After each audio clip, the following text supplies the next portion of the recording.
Hello everyone, this is Moehawkman back again with another simplistic RuneScape 3 money making method for free to play.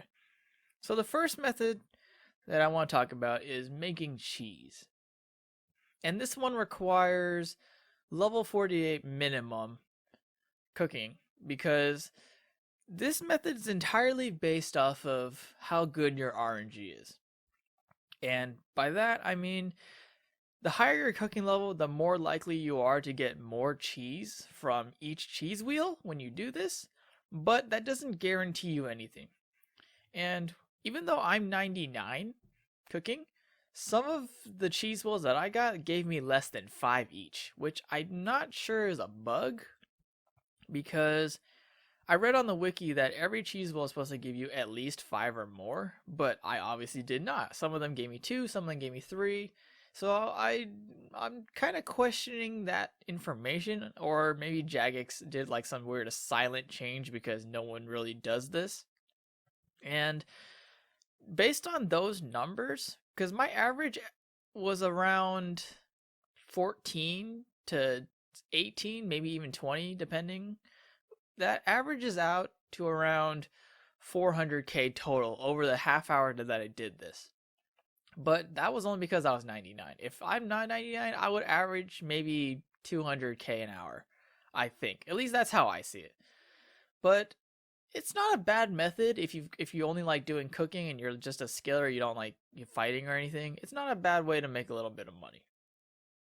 And it's decent. I didn't sell at GE price though. I undersold just for the sake of this video, but not a bad way.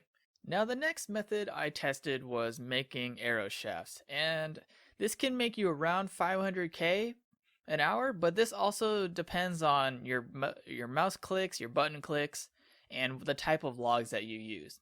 For this video I used maple logs because they were considered the cheapest, and it was 89 GP per log, and it makes me 30 arrow shafts.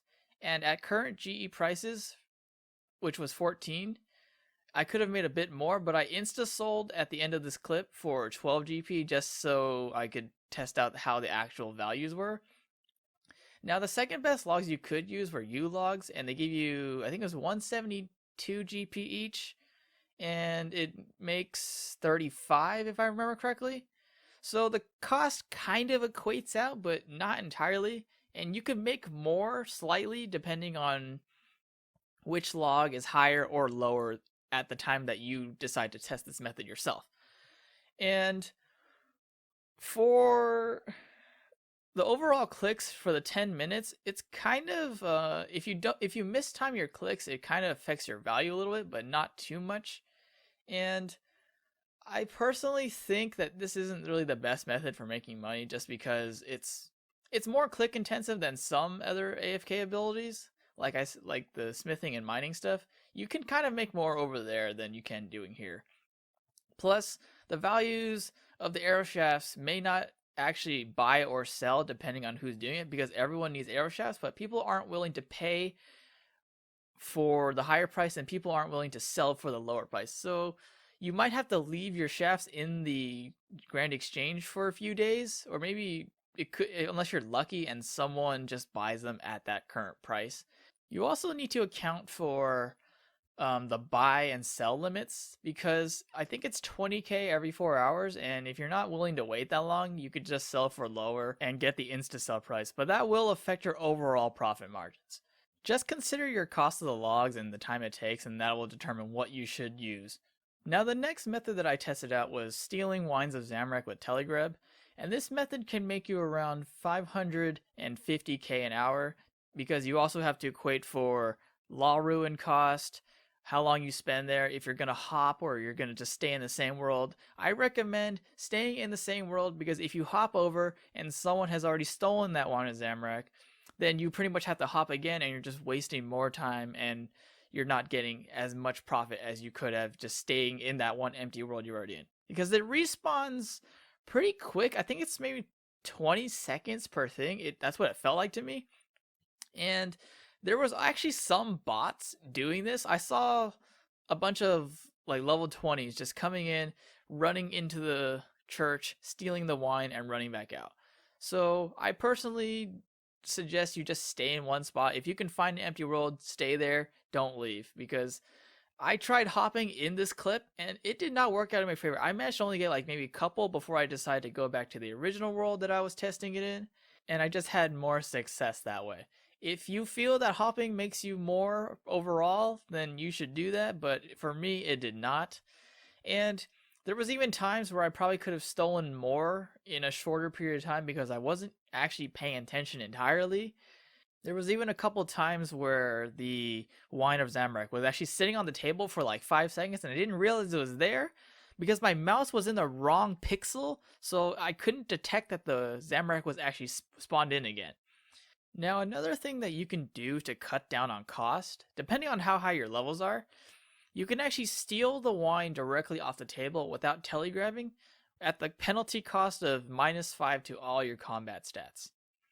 And this can save you money. If you're 99 magic like I am, it doesn't really matter if you lose 5, because let's be honest here, these mages are they're not that high combat level, so I don't have to worry about a reduction. But for other players, you might. So whether or not you want to steal them directly off the table is entirely up to you. I did that just to save cost of the law room, which is 489 GP at the time of this video. So, that starts to add up over time when you do this for an hour, 2 hours, 3 hours. And you want to save as much money as possible, so you can use an air staff to do this. This will save you on the cost of using the air runes. And I insta-sold the 27 Wines of Zamorak at normal GE price, which was 6.2k. So pretty good overall profit margins. Now, I wouldn't actually do this method because it's just too much sitting and waiting for me. And for the last method, I'm going to spit some numbers at you, and I'm going to put them on the screen so that you guys can figure it out yourself. Now, to do this method, you will actually need 43,000 feathers and arrow shafts to do this. Now, if you buy them directly from the GE at the current prices, which is 15 and 14 respectively, it'll cost you 1.2 mil. And once you're done making them in the 1 hour, you can sell them at the current price, which was 44, and you will sell them and make approximately 648,000 GP profit. Not total, but profit. Now, this is the most efficient way to make headless arrows, because in the second text little window that I will show you, you actually make less money per hour if you make logs into shafts and then attach the feathers to that, because you're actually using more time to just make the shafts than if you just make the headless arrows to begin with. So based on the 10-minute test that I did, you end up making around 80k less per hour by doing logs into shafts and then attach the feathers. So in my personal opinion, you should just consider doing shafts with feathers and just buying them, because it's just more profit in the long term if you plan on doing this over many hours. I don't recommend it because it's rather click intensive, and you could probably make more just from mining, like in my other video, but that's only based on high levels and, a little bit of RNG on your side to get double ores and stuff like that. So based on personal experience, I recommend making several accounts to just do AFK mining and smithing, because it's just more profit overall in long term, and you don't have to pay attention as much than you do with fletching and other skills that I showed in this video, because they are kind of click intensive. And people who don't like click intensive will just do AFK skills, which is obviously at the moment the best thing, smithing and mining. So based on those numbers alone though, if you don't like doing just sitting there and waiting, I would actually go fletching, because fletching's pretty good XP and it's also pretty good money. But that's just my own personal opinion. As a final note, I do plan on making another free-to-play only RuneScape money-making video, and that one's going to involve some rather kind of unconventional methods now, because no one really does those things anymore unless you're some type of bot.